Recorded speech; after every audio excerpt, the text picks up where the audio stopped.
uqdatan min lisani yafqahu qawli. Alhamdulillahirabbil alamin.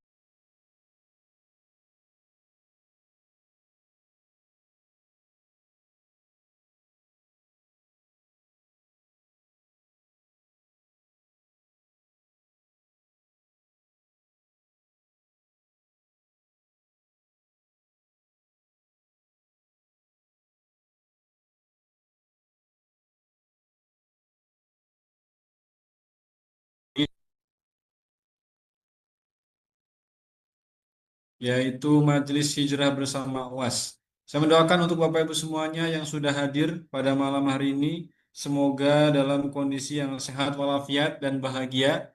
Ya, malam hari ini kita akan kembali belajar bersama guru kita, Tuan Guru Ustadz Abdul Somad. Tema pada malam hari ini, Bapak Ibu, yang akan dibahas adalah insya Allah kita akan membahas sebuah tema agar hidup tenang dalam segala keadaan. Ya, agar hidup tenang dalam segala kondisi, dalam segala keadaan. Insya Allah, Bapak Ibu dalam kurun kurun waktu 1 jam ke depan kita akan belajar dan kemudian nanti ada sesi tanya jawab. Jangan sia-siakan kesempatan, ya. Tapi sebelum kita mulai, saya izin menyampaikan beberapa aturan, ya, beberapa rules yang harus kita sama-sama sepakati, Bapak Ibu. Yang pertama, kami izin untuk mematikan mic di Zoom ini supaya kondusif, supaya setiap orang yang berada di Zoom bisa menyimak dengan baik begitu. Dan berikutnya adalah saya menganjurkan kepada Bapak Ibu semuanya untuk sebisa mungkin kalau dalam kondisi yang ideal begitu untuk buka kamera, ya. Jangan sampai Bapak Ibu meninggalkan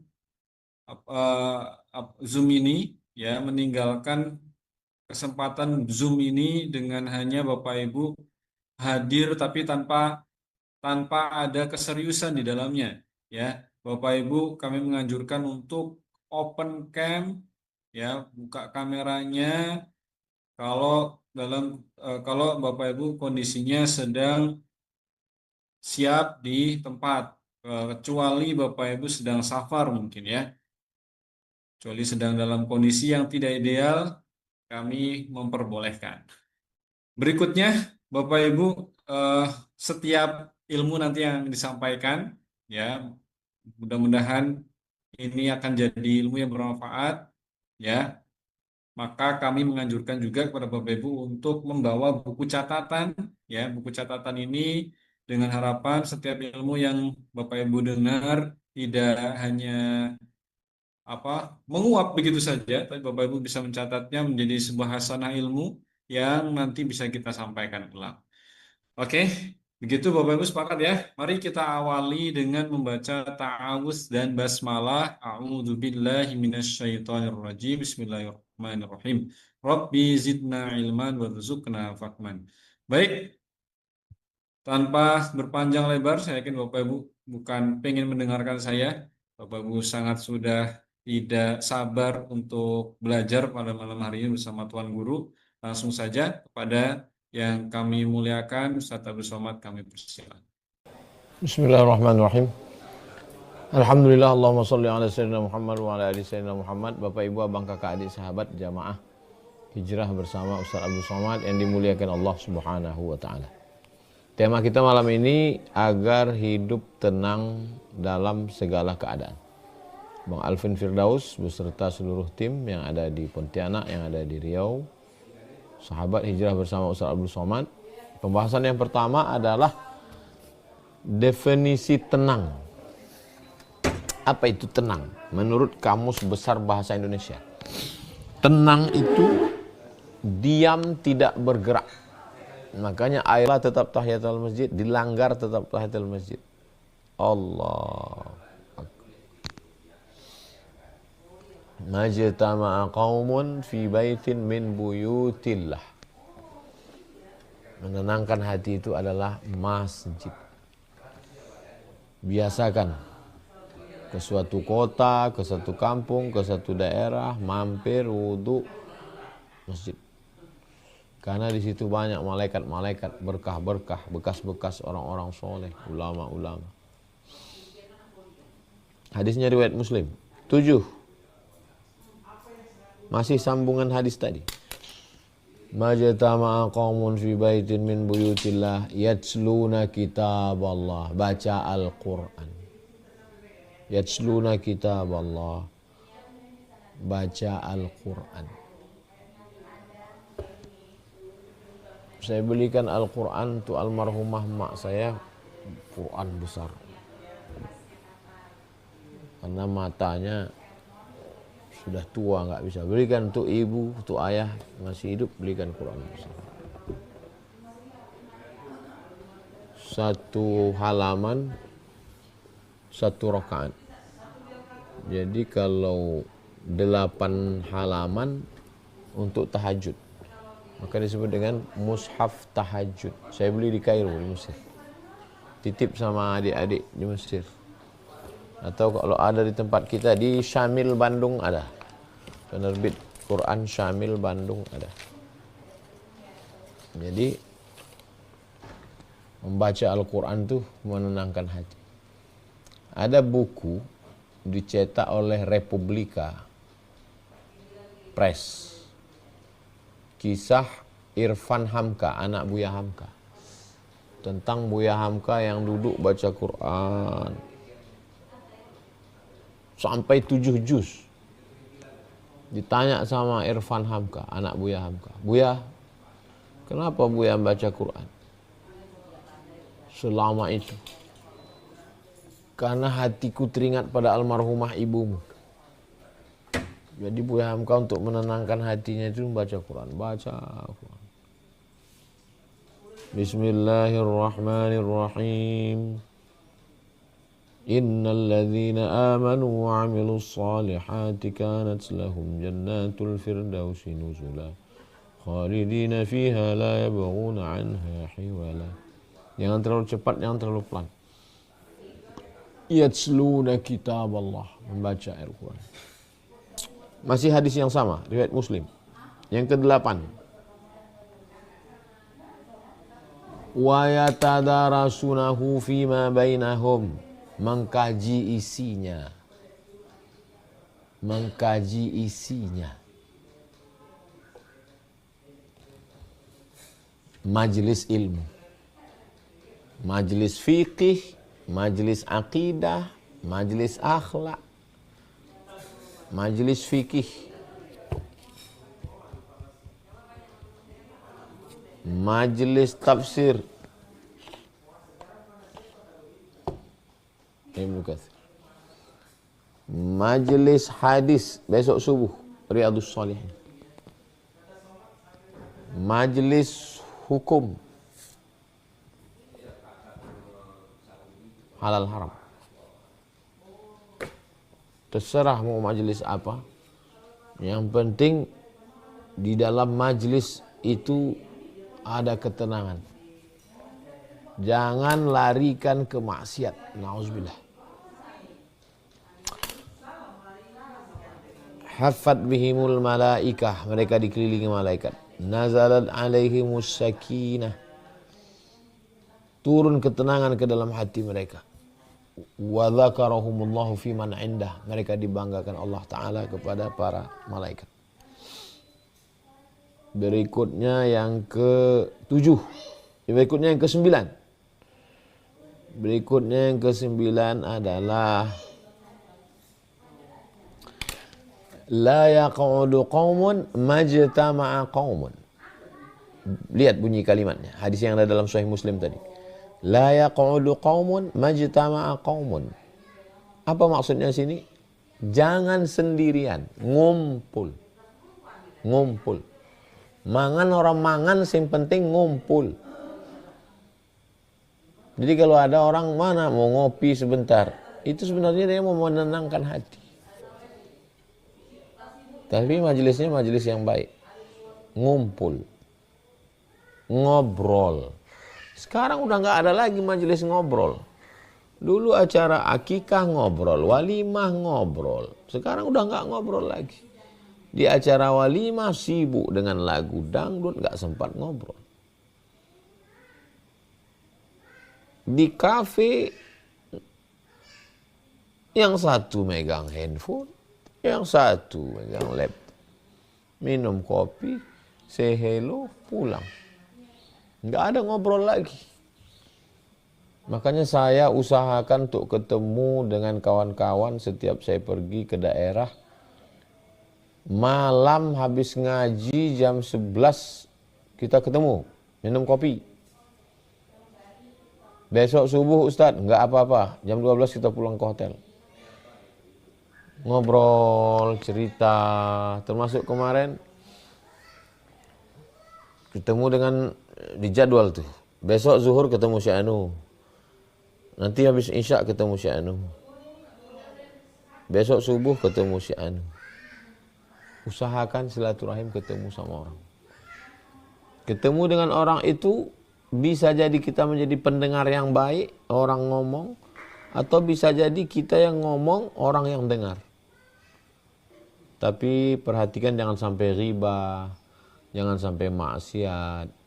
Kalau orangnya baik, ada kalanya saya nggak ada ngomong sama sekali. Datang ketemu kiai, ketemu tuan guru, ketemu habib, minta doa. Ya udah gitu aja. Ketemu, salaman, cium tangan, pulang. Pulang dari situ terasa tenang dalam hati. Berikutnya yang ke-10. Ar-ridha yanzilu alaihi sakinah allati la anfa' lahu minha. Kata Imam Ibnu Qayyim Al-Jauziyah. Yang paling bisa membuat hati menjadi tenang adalah ridha. Ini pesawat mau landing. Mohon maaf Ustaz Somad, pesawat dari Jeddah nggak bisa landing di Pekanbaru. Kenapa? Karena ketebalan aspal, ketebalan cornya kurang dan kurang panjang. Artinya apa? Bahwa pesawat yang bernama Sakinah ini, dia mesti soft landing di airport bernama Ridha. Baru dia turun. Ini kan kita mau nunggu dia turun ini. Turunnya dia itu adalah ketika kita ridha. Ridha itu bahasa kitanya rela. Sudah jadi bahasa Indonesia. Rela dengan segala keputusan Allah. Masalah jodoh, masalah rezeki, masalah tes PNS, masalah pekerjaan. Ikhtiar sudah, doa sudah, tawakal sudah. Gimana supaya tenang? Ridho. Sebenarnya kita sudah ridho, belum apa-apa kita udah ridho pagi. Raditu billahi rabba wa bil islami dina wa bi Muhammadin nabiyya wa rasulah. Ridho itu seperti gendong anak bayi dan bayinya kencing. Kita ridho kan? Gak pernah ngelawan kan? Seperti jenazah yang dimandikan, diambil kapas, ditusuk hidungnya, ditusuk telinga. Ridho, gak ngelawan. Ridho. Makanya sifat orang yang akan menghadap Allah itu radiyatan mardiyah. Dia ridha dan Allah menjadikannya ridha. Dia berusaha dulu untuk ridha. Usaha dari dia cuma 10. Yang 90 dari Allah. Ikhtiar dulu dari kita. Radiyatan mardiyah. Yang ke-11 terakhir. Yang ke-11 adalah hadiah bagi orang yang sudah tenang ini. Dia akan diundang oleh Allah. Ya ayyatuhan nafsul mutmainnah, wahai jiwa yang tenang. Wahai jiwa yang tenang, irji'i, kembalilah ila rabbiki, menghadap Allah, radiyatan. Nah ini dia. Engkau dalam keadaan ridha, mardiyah, dan engkau diridhai Allah. Kita dulu berusaha untuk ridha. Setelah kita berusaha ridha, baru Allah mendatangkan keridhaannya. Radiyatan mardiyah. Setelah itu apa hadiahnya? Fadkhuli fi ibadi. Masuklah dalam golongan hambaku. Wadkhuli jannati. Masuklah ke dalam surgaku. Surga ada dua. Surga di dunia, ketenangan batin. Surga di akhirat, Darussalam, tempat yang penuh dengan ketenangan. Itulah 11 poin kita kaji malam ini. Sudah sampai jam 20.42. Kita lanjutkan dalam interaktif tanya jawab. Demikian Bang Alvin Firdaus. Barakallahu fikum. Masya Allah, tabarakallah, syukran, jazakumullah khairan kasiron kepada yang kami muliakan Tuan Guru Ustaz Abdul Somad atas materi pada malam hari ini yang luar biasa, insya Allah menjadi penenang bagi kita, ya. Ditutup dengan sebuah ayat tadi di surat Al-Fajr, Bapak Ibu. Ya ayyatuhan nafsul mutmainnah irji'i ila rabbiki radiyatan mardiyah fadkhuli fi ibadi wadkhuli jannati. Kenapa penting untuk kita pelajari tentang ketenangan ini, Bapak Ibu? Karena hadiahnya ketika jiwa-jiwa kita tenang, Allah kasih hadiahnya berupa surga di ayat tersebut. Ya, mudah-mudahan Bapak Ibu semuanya eh, dalam kondisi apapun, ya, dengan rumus tadi yang disampaikan oleh guru kita bisa meraih yang namanya sakinah, yang namanya ketenangan itu. Masya Allah. Ayat itu selalu membuat saya menangis, Masya Allah. Baik, masih ada waktu Bapak Ibu untuk kita masuk ke sesi tanya jawab. Ya, saya persilahkan untuk Bapak Ibu raise hand supaya saya bisa tahu yang mau bertanya. Masya Allah, sudah ada 20 orang ini yang raise hand. Mungkin dua, eh, maksimal 5 ya. Maksimal 5 kita sampai jam 9.15 maksimal. Oke, pertama saya persilahkan Bapak Dimas. Monggo Bapak.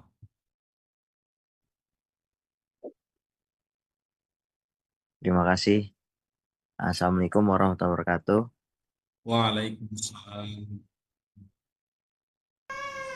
Ustadz, izin bertanya. Eh, Tadi salah satu untuk mendapat ketenangan itu salah satunya zikir.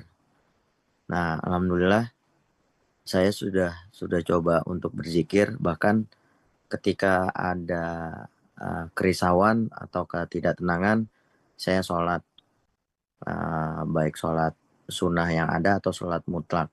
Cuman terkadang uh, rasa tenang itu muncul, tapi kadang-kadang datang lagi Ustadz. Itu karena apa? Pertanyaan yang pertama. Yang kedua, uh, sepanjang hari atau 2 hari berturut-turut, dalam beberapa minggu ini saya merasa tidak tenang. Bahkan dalam surat Al-Fat yang Ustadz sampaikan tadi, ketenangan itu diberikan dari Allah. Cuman yang saya tanyakan, dari yang saya dapat, ternyata ada timbul rasa tidak tenang itu, atau tujuan yang saya dapatkan, ketenangan bahkan tidak diberikan sama Allah. Pasti saya husnudzon sama Allah, pasti ada tujuan atau maksud yang Allah kasih ke saya. Nah, tujuan dan maksud itu dari Allah, apa sebenarnya dibalik ketidaktenangan itu yang saya dapatkan. Demikian Ustadz. Barakallahu fiik. Wassalamualaikum warahmatullahi wabarakatuh. Waalaikumsalam warahmatullahi wabarakatuh. Ada filosof Yunani, tidak Islam. Saya kalau membahas sesuatu, saya suka melihat dari banyak sisi. Dari sisi Islam, dari sisi tidak Islam. Memang saya orangnya suka penasaran. Jadi kata dia, kebahagiaan, ketenangan itu seperti bulu kambing yang terbang. bulu kambing terbang, hinggap kan. Habis hinggap dia terbang lagi, hinggap lagi. Habis itu terbang lagi, hinggap lagi. Habis itu terbang. Begitulah kebahagiaan itu. Ini tidak dari Islam. Ini bukan Islam. Artinya dia setelah merenung panjang, dia menarik kesimpulan bahwa ketenangan itu, kebahagiaan itu, iya datang pergi, datang pergi. Kayaknya nanti kalau udah tamat dari SMA ini, udah nggak pakai seragam lagi, kayaknya tenang ini. Begitu lulus, tanda tangan, cat-cat, tenang. Tenang kan? 2-3 hari kemudian enggak tenang. Mau masuk kemana kuliah ya? Kayaknya kalau lulus ke UI, kalau lulus UGM, kalau lulus USU, kalau lulus yang negeri, kayaknya tenang ini. Keluar nama, lulus. Tenang. Tenang agak berapa menit, buka lagi, ternyata UKT-nya mahal juga.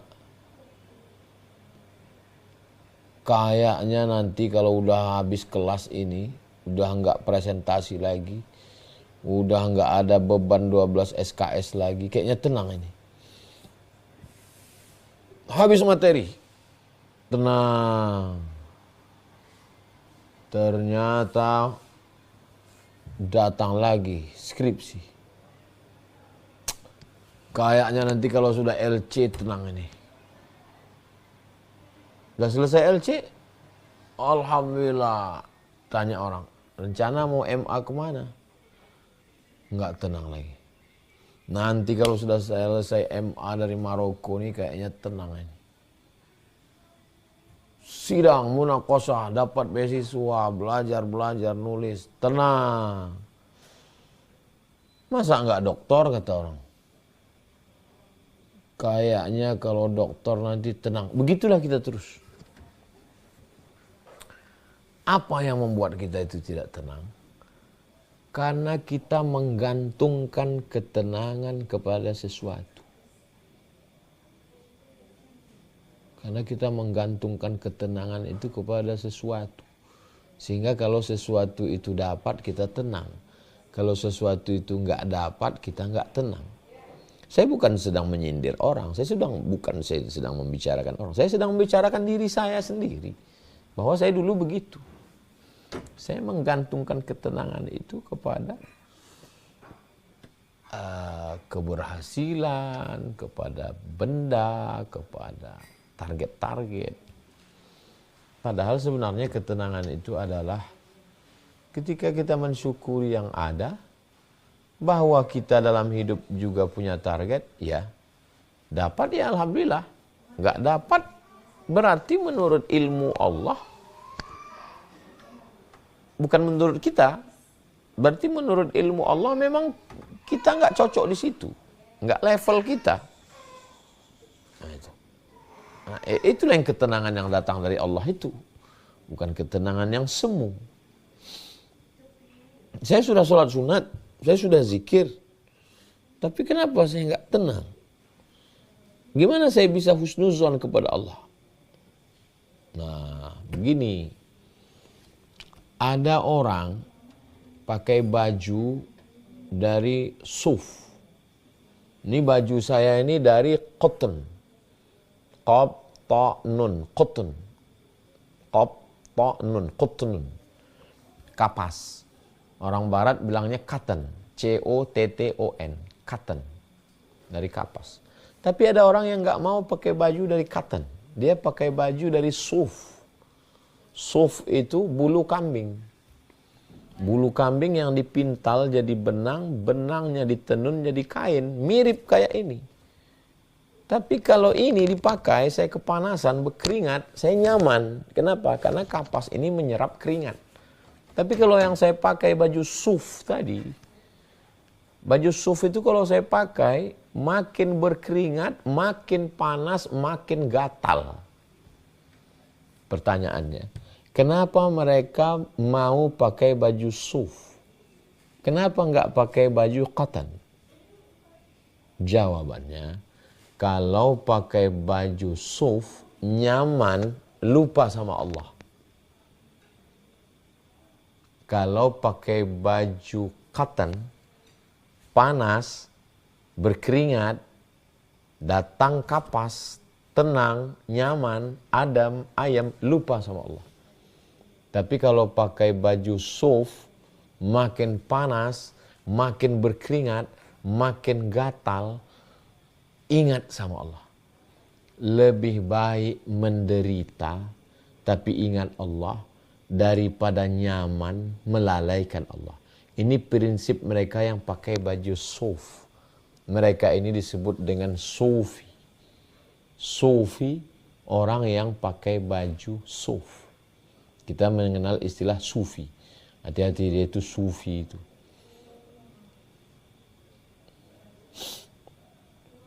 Lebih baik pakai baju katan yang adem ayem, lupa sama Allah, atau pakai baju yang panas, risih, tapi ingat sama Allah. Bagi mereka lebih baik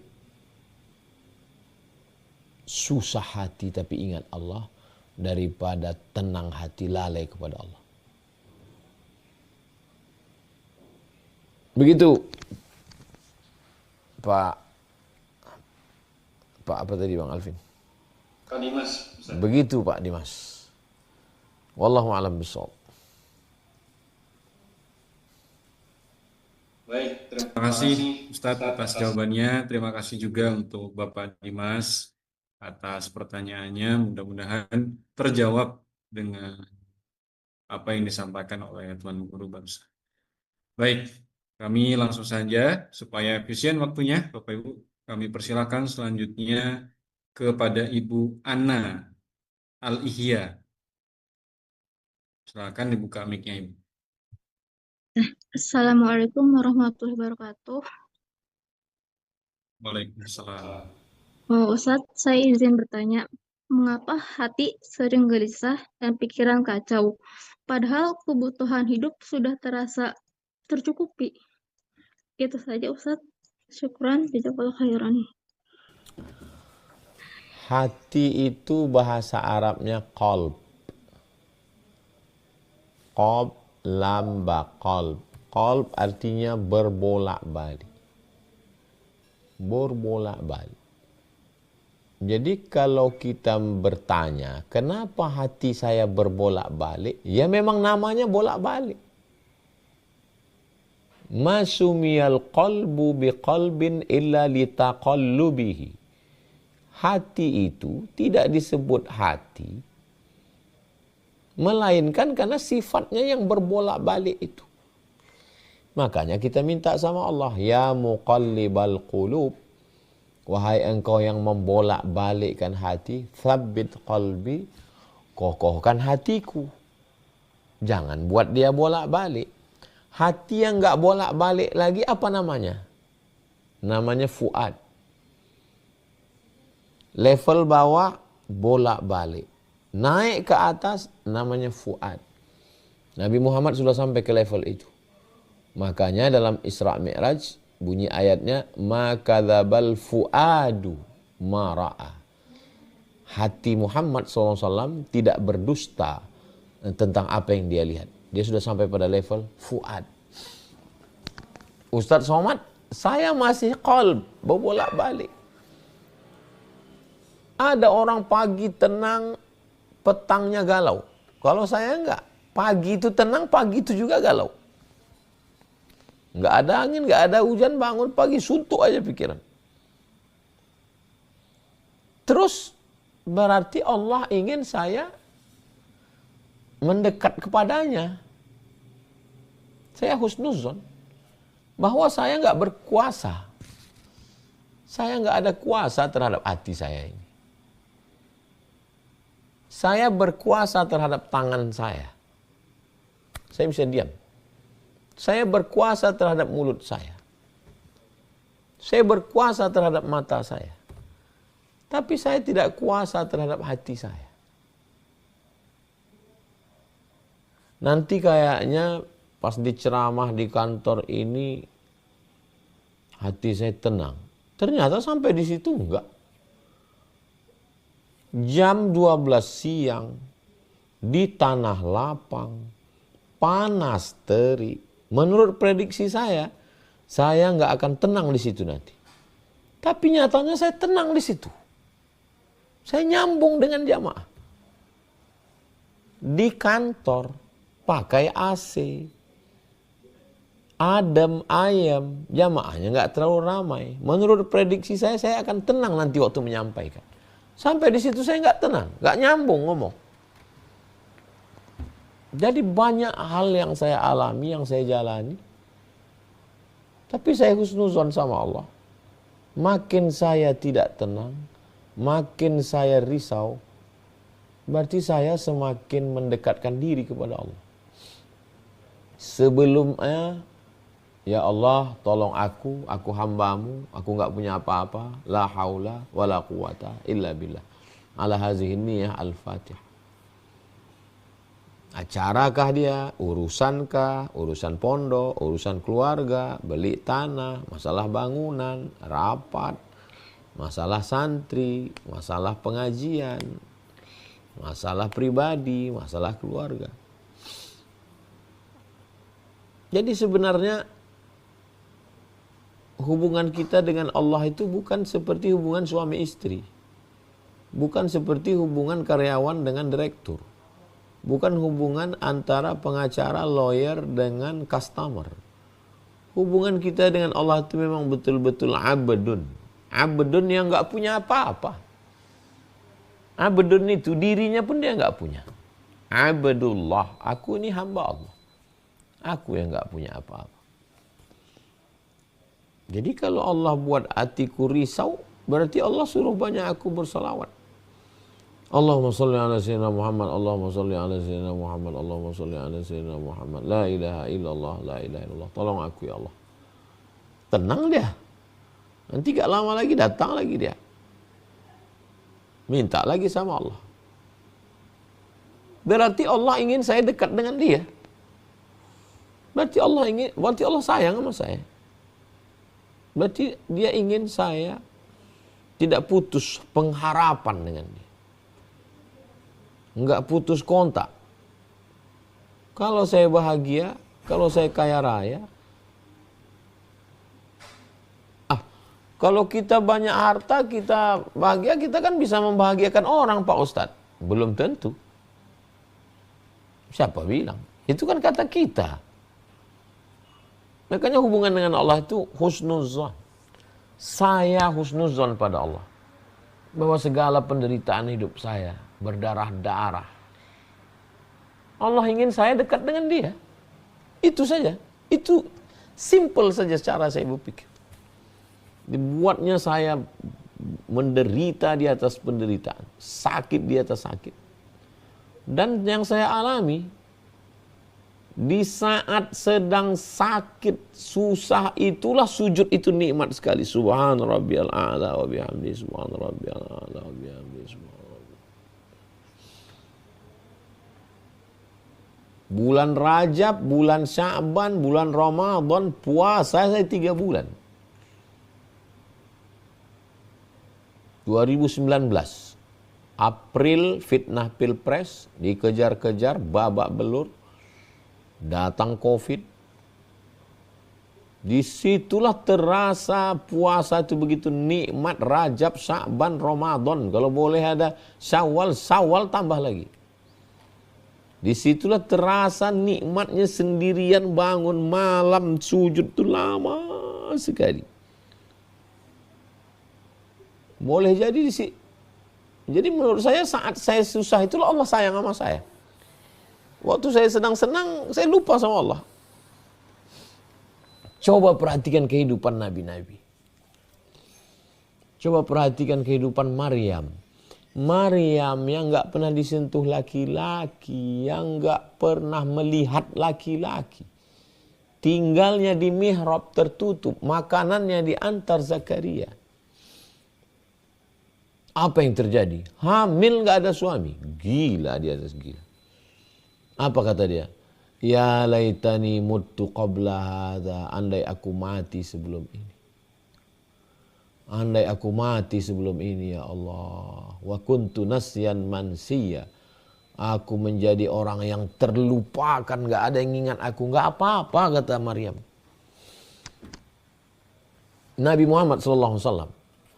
Ayah meninggal, ibu meninggal, paman meninggal, istri meninggal, anak meninggal. Pergi ke Taif, orang Taif melempar. Enggak ada harapan. Di saat sedang jatuh, terpuruk di bawah, disitulah naik Isra Mi'raj. Subhanalladzi asra bi'abdihi laylan minal masjidil harami ilal masjidil aqsa. Jadi berislam ini bukan, enggak ada yang berubah. Kalau orang masuk Islam, ya enggak ada yang berubah dari kehidupannya. Yang berubah itu cara pandang dia terhadap hidup. Yang sebelum ini cara pandang dia terhadap hidup, Allah itu kejam, Tuhan itu jahat. Tapi setelah dia berislam, Allah sayang sama saya. Allah mau saya tetap mengingat dia. Sedetik pun Allah tidak mau saya lupa dia. Saya menyebut dia, saya mengingat dia, saya berharap sama dia, saya minta sama dia. Demikian Bu Ana, Bang Alvin. Wallahu a'lam. Barakallahu. Barakallahu fikum. Terima kasih atas jawabannya Tuan Guru, dan mudah-mudahan menjadi penenang hati untuk Ibu Ana atas jawaban dari Tuan Guru terhadap pertanyaannya. Insya Allah sampai menitikan air mata ya. Baik, kita langsung saja ke penanya selanjutnya. Kami persilahkan untuk Ibu Leni.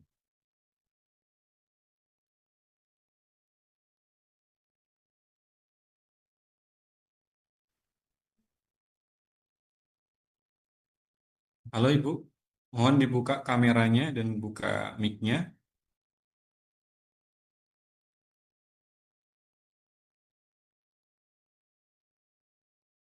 Halo, Ya, maaf silakan. tadi.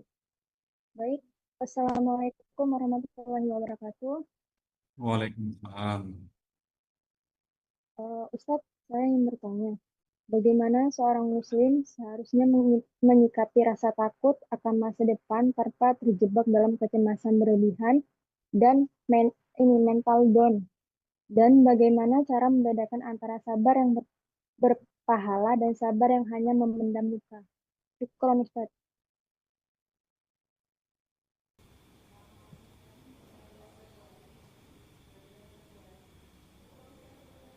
Oke, pertanyaan yang pertama,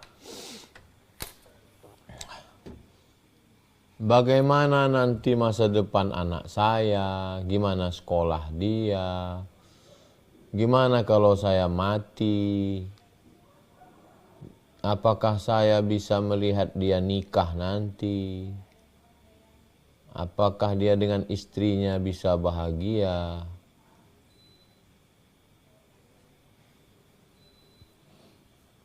Dari mana pikiran itu datang?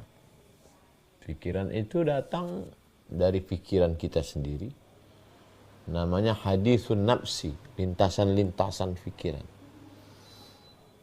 Bagaimana supaya dia tidak datang berterusan? Maka kita mesti menyibukkan diri. Kita menyibukkan diri. Gimana aku nanti kalau selesai LC, gimana aku S2, setelah S2 aku kerja di mana, apa ada yang bisa nerima aku jadi dosen. Ya kalau aku nggak lulus PNS, makanya kita nggak boleh diam. Nggak boleh diam. Kita mesti harus ada kegiatan. Fa idza faraghta fansab. Selesai dari satu aktivitas, fansab, pindah ke aktivitas yang lain. Wa ila rabbika farghab, jangan putus harap kepada Allah. Wa ma min dabbatin fil ardi illa 'ala Allahi rizquha, Allah sudah menjamin rezekinya. Hatta al-hutu fil bahri, ikan-ikan yang ada di dalam laut, wal namlatu fi juhriha, semut-semut yang ada dalam lubang kayu, lubang tanah. Cacing yang tak bermata, tak berkaki, tak bertelinga, tak berkulit, hidup. Jadi bisikan-bisikan itu hanya bisa dilawan dengan dua.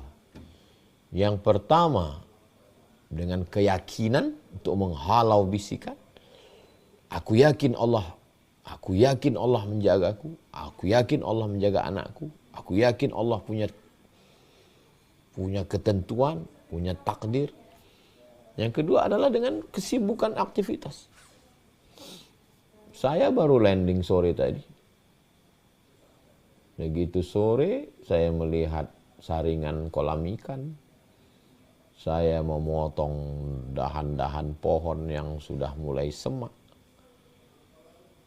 Mandi bersih, makan malam, langsung ini online. Besok subuh kajian Riyadhus Shalihin. Habis itu nerima tamu. Habis itu zuhur rapat yayasan. Jangan pernah ada kosong. Kosong, galau, melo, sedih, gak tahu apa yang disedihkan, merasa paling melarat, merasa paling susah, paling teraniaya. Lama-lama anxiety, lama-lama depresi, lama-lama bunuh diri, tapi takut mati.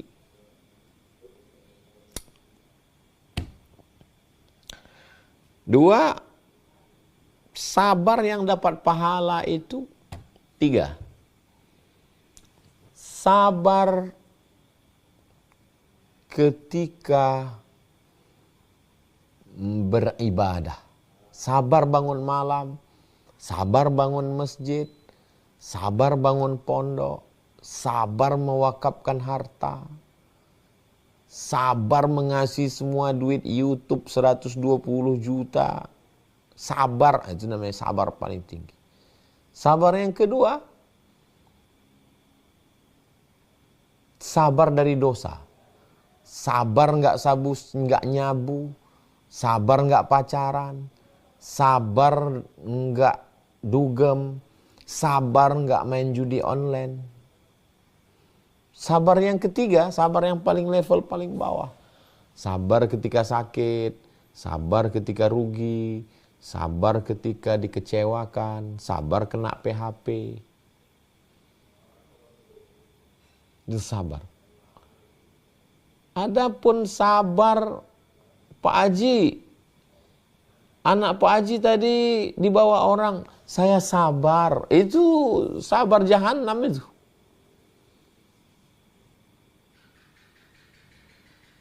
Sabar apa ini? Sabar beribadah, sabar meninggalkan maksiat, sabar menerima ujian Allah. Itulah level sabar 3. Itulah yang dapat pahala itu. Demikian, Pak Alvin. Baik, Masya Allah. Kita lanjut penanya terakhir ya. Yang sudah menunjukkan pukul 9:10. Masya Allah ada 20 lebih ini yang bertanya. Oke, saya persilahkan terakhir. Ibu Fitriyanti Nasution.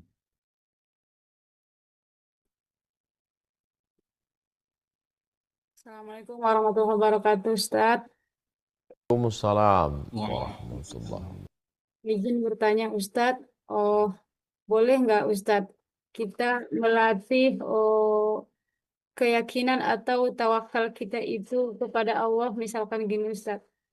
Kalau selama ini kan kalau kita serba ada gitu, kadang kita ibadahnya kurang khusyuk, terus doanya kurang kurang khusyuk juga gitu Ustadz. Jadi kadang kita suka gini Ustadz, uang yang ada itu coba misalkan ditabung ke emas gitu. Nanti Allah kasihlah rezekinya gitu Ustadz. Terus sambil kita melatih tawakal kita kepada Allah gitu. Boleh nggak seperti itu, Ustaz? Terima kasih, Ustaz. Assalamualaikum warahmatullahi wabarakatuh. Waalaikumsalam. Punya uang, gaji 1 bulan misalnya 5 juta. Kalau megang uang, ini saya kurang tawakal ini. Jadi kalau gitu uangnya dibelikan emas. Terus makannya pakai apa? Makannya tawakal. Itu bukan tawakal, itu kalau bahasa Medannya longor namanya. Pau. Kalau mau ngetes tawakal nggak begitu. Mengetes tawakal itu macam Imam Al-Ghazali. Imam Al-Ghazali itu rektor. Bayangkan rektor ini, rektor UI, rektor UGM, rektor. Nama universitasnya Universitas An-Nizamiyah. Nama rajanya Sultan Nizamul Muluk. Sultan ngangkat Imam Al-Ghazali jadi rektor. Setelah jabatan tertinggi itu, Imam Al-Ghazali meninggalkan jabatannya semua. Ditinggalkannya jabatannya, ditinggalkannya. Waktu itu dia sangat viral. Kalau dia jalan 70.000 orang mengiringi dia. Ditinggalkannya semuanya dan dia nggak bawa apa-apa.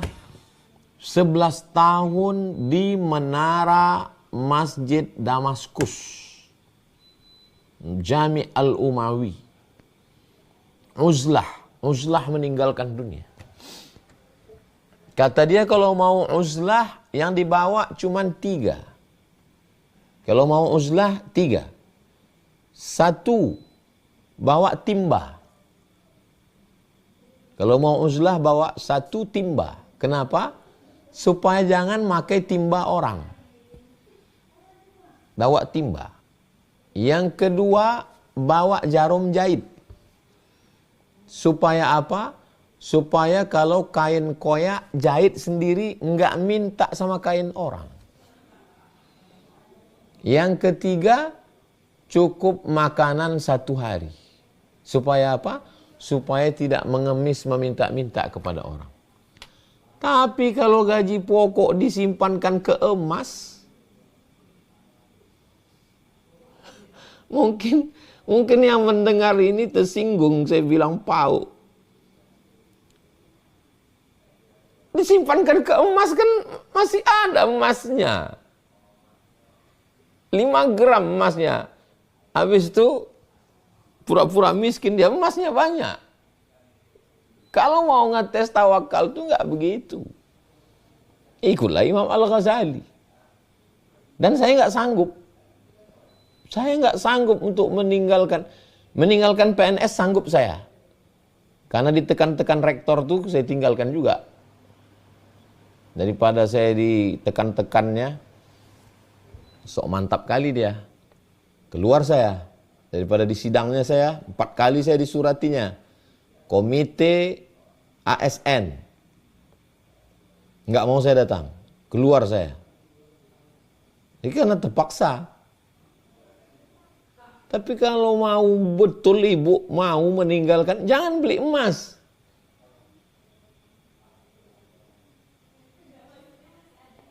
Tawakal itu bukan berarti ketiadaan. Saya mau meluruskan pemahaman saya, pemahaman Boru Nasution, dan pemahaman siapapun. Bahwa tawakal itu bukan ketiadaan. Karena ibu memahami tawakal itu ketiadaan. Bukan. Tawakal itu adalah kita punya kuda, kudanya kita tambatkan. Setelah kita tambatkan baru kita tawakal. Itu yang namanya tawakal. Bukan kita nggak punya apa-apa. Lalu ditanya, mana kudamu? Aku tawakal. Itu bukan tawakal, itu fakir namanya. Sudah punya kuda, mau punya unta. Sudah punya unta, mau 5. Sudah 5, mau 10. Tamak namanya. Mampu punya kuda, tapi nggak mau. Mubazir namanya. Punya kuda, tambatkan. Tawakal namanya. Tawakal. Punya pena, simpan baik-baik. Tawakal namanya. Sudah punya pena, mau pena emas. Pena emas harganya 100 juta. Mubazir. Karena pena kan untuk nulis. Ngapain mesti emas? Mubazir. Punya pena malah dibuangkan. Kenapa kau buang? Aku mau tawakal. Pau. Longor. Bonga. Goblok. Kenapa cakap Ustadz kasar? Saya tidak kasar. Saya mau ngasih tahu bahwa kita tidak disuruh meninggalkan dunia. Makanya Nabi punya rumah, Nabi punya kuda, Nabi punya keledai, Nabi punya emas. Tapi dia tidak tamak. Dan dia tidak membuang itu semua. Kalau dibuangnya semua lalu kemudian dia bertawakal, enggak. Dan dia tidak meminta-minta. Nabi nggak pernah minta-minta. Itu Masjid Nabawi itu, tapak Masjid Nabawi itu, Nabi yang beli itu. Nabi yang beli. Dibelinya, habis itu diwakafkannya. Mohon maaf kalau cakap saya kasar, kata-kata yang saya pakai, supaya masuk ke kepala kita semua, termasuk ke kepala saya. Demikian, wallahu a'lam bishawab. Baik, Masya Allah, terima kasih atas pencerahannya Tuan Guru, dan terima kasih untuk Bapak Ibu semuanya, Ibu Fitrianti yang tadi terakhir bertanya, semoga menjawab pertanyaan-pertanyaannya. Terima kasih sekali lagi untuk semua yang sudah bergabung di Majelis Hijrah bersama UAS malam hari ini. Semoga apa yang disampaikan oleh Tuan Guru bisa menjadi ilmu untuk kita semuanya, kita bisa paham, bisa mengamalkannya, bahkan mengajarkannya kepada orang lain. Amin Allahumma amin. Terakhir mungkin dari Tuan Guru, adakah closing statement atau kalimat penutup dari tema kita pada malam hari ini? Kami persilakan. Saya sudah sholat subuh, zuhur, asar, maghrib, isya, sholat sunat wudhu, sholat sunat taubat, sholat sunat hajat, sholat sunat tahajud, sholat sunat witir. Saya sudah baca Quran. Saya sudah umroh. Saya sudah berniat baik. Saya sudah bersedekah. Pas pulang, mau masuk ke gate pesawat, kan disediakan kotak. Kotak. Berarti peci sama topi sama ini masukkan ke kotak. Untuk masuk ke X-ray. Udah selesai keluar, tiba-tiba hilang paspor saya. Mana buka semua, nggak ada. Rupanya paspor itu tertinggal di kotak itu. Dan kotaknya otomatis. Begitu lewat, dia tertimpa. Habis itu ditimpa kotak lain. Ditimpa jalan kotaknya.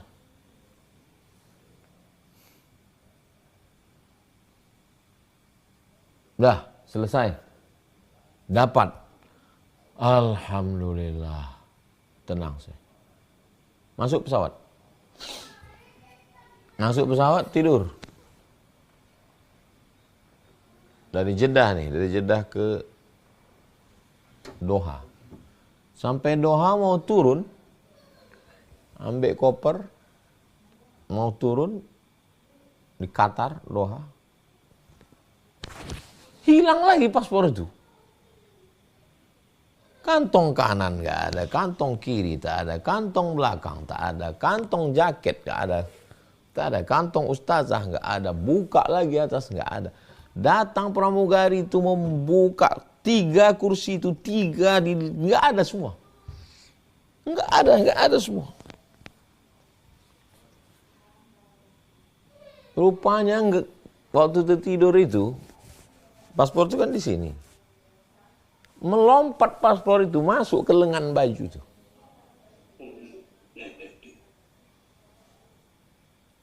Melompat paspor itu dari kantong. Gimana paspor itu bisa melompat? Gimana lah tidur saya paspor itu bisa melompat? Masuk dia ke lengan baju. Buka jaket itu, keluar dia dari lengan baju. Kalau susah hati itu mau datang,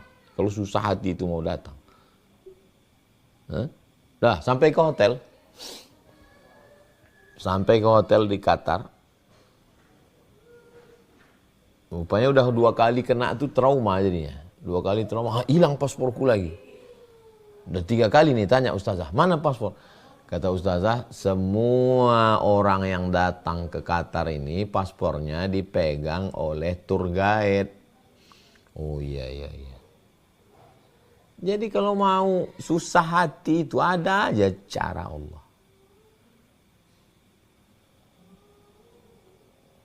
Dan dengan susah itu, saya ingat Allah. Dengan susah hati itu, terasa bahwa saya bukan apa-apa dan bukan siapa-siapa. Aku bukan apa-apa, aku bukan siapa-siapa. Jangan-jangan ibadahku tak diterima Allah. Jangan-jangan aku selalu merasa bahwa aku rendah, aku hina. Pas pula temanya agar hidup tenang dalam segala keadaan. Ya waktu hilang itu nggak ada jalan lain kecuali hanya berserah pada Allah. La haula wa la quwata illa billah. Pikirkan sendiri, renungkan sendiri, fahami sendiri. Selama lebih kurang 1,5 jam ini, saya mohon maaf kalau banyak kata-kata saya tidak berkenan di hati. Mudah-mudahan Allah selalu menjaga hati kita. Apapun yang kita terima, kita husnuzon sama Allah. Kita berusaha, kita berikhtiar. Ya muqallibal qulub, engkau yang membolak-balikkan hati. Tsabbit qulubana, kokohkan hati kami. Allahumma ja'alna min muhsiniz zan bika. Jadikan kami orang-orang yang senantiasa berprasangka baik kepadamu. Kami sudah berniat baik, kami sudah berbuat baik. Datang sesuatu yang tidak baik menurut kami, menurut engkau baik. Agar kami senantiasa mengingat, agar kami senantiasa dekat dengan, agar kami senantiasa menyebutmu, agar kami senantiasa merasa bahwa kami bukan apa-apa dan bukan siapa-siapa. Waqtim bisolihati a'malana, tutup umur kami dengan husnul khatim. Wamla' qulubana bil hikmati wal iman, penuhkan hati kami dengan hikmah dan iman. Rabbana atina fid dunya hasanah wa fil akhirati hasanah wa qina adzabannar. Wa sallallahu ala sayyidina Muhammad wa ala alihi wasallam walhamdulillahirabbil alamin. Terima kasih segala perhatian, mohon maaf segala kesilapan dan kekhilafan, panjang umur sehat badan, kita ketemu lagi dalam majelis ilmu yang berkah insyaallah. Terima kasih Bang Alvin Firdaus beserta seluruh tim yang ada di Riau. Jazakumullah ahsanal jaza. Subhanakallahumma wa bihamdika asyhadu an la ilaha illa anta astaghfiruka wa atubu ilaik. Wassallallahu ala sayyidina Muhammad wa ala alihi wasallam walhamdulillahirabbil alamin. Wassalamualaikum warahmatullahi wabarakatuh. Waalaikumsalam warahmatullahi wabarakatuh.